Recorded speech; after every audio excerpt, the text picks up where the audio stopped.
Hello! I am so glad we can talk today. Me too. I have been thinking about something and I hoped you could help. Many people I know, and many stories I read say that Satan and Lucifer are the same person. Is that actually true? It feels like one of those things everyone just accepts, but I'm not sure why. It's a bit confusing when you start to look into it. The names themselves feel so different from one another.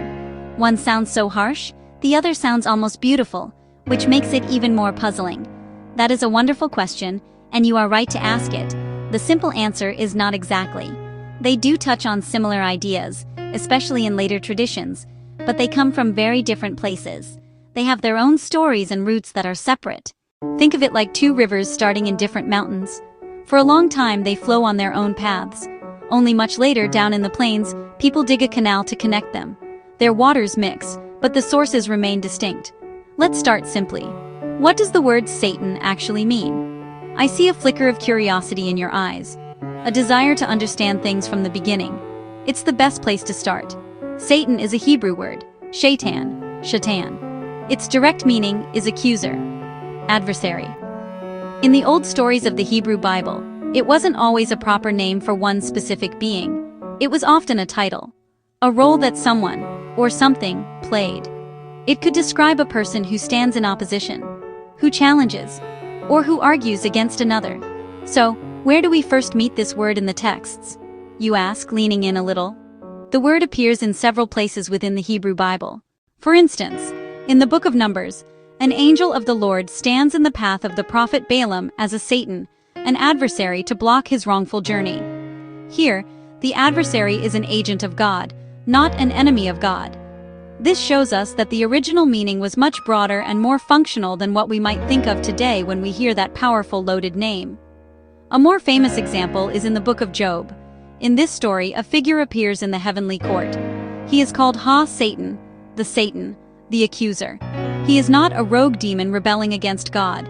Instead, he acts almost like a prosecutor or a celestial agent. His job is to test the faith of humankind. He walks among God's divine counsel and converses directly with God, challenging Job's righteousness. He operates within the divine order, not outside of it. So you're saying that Satan can be a role, not just a name? Yes, that is precisely it. In many early texts, it is a title describing a function. It can mean any enemy or opponent. For example, in the book of Samuel, David worries his own men might become his Satan on the battlefield. They would be his adversaries. Now let's turn to the other name you mentioned. And what about Lucifer, you wonder? That sounds so different, almost poetic. You are right, it comes from another language and context. Lucifer is a Latin word. It is a compound of lux, meaning light, and fere, meaning to bring. So it literally means light bringer or morning star. Originally, the word had no evil or sinister connotations. It was simply a name for the planet Venus when it appeared in the sky just before sunrise. Where does this word show up in the Bible then? The most famous and most misunderstood appearance is in Isaiah 14. The prophet Isaiah is delivering a powerful taunt, a poem of ridicule against a human ruler, the king of Babylon. The original Hebrew text uses vivid, cosmic imagery. It says, "How you have fallen from heaven, O Hillel ben Shahar." This can be translated as, "O shining one, son of the dawn," a poetic reference to the morning star that shines brightly but vanishes when the sun rises. So was the figure in Isaiah supposed to be the devil? That is the key question. In its original context, the passage was almost certainly not about a fallen angel or the devil. When the Hebrew Bible was translated into Latin, the Vulgate, the translators needed a word for Hillel ben Shahar. They chose the Latin word Lucifer, the common term for the morning star. The meaning was still the same, a bright light that falls from the sky. For early Latin readers, seeing the word Lucifer in that verse would not have immediately screamed devil. In fact, the same word was used elsewhere in a positive light. In some early Christian hymns, Lucifer was even used as a title for Christ, the true light bringer for the world. The word itself was neutral. It was the story of pride and falling in Isaiah that gave it a new, darker potential. The connection was not inherent in the name itself. So the Latin Lucifer was not always about a demon? That is correct. In classical Latin poetry and prose, Lucifer simply described the morning star, herald of the dawn. It was a term of astronomy and poetry, not of demonology. The shift happened over time, As Christian thinkers began to interpret the scriptures in new ways, they saw parallels between the proud, fallen king in Isaiah and other stories about rebellion in heaven. The image was too powerful to leave as mere political metaphor.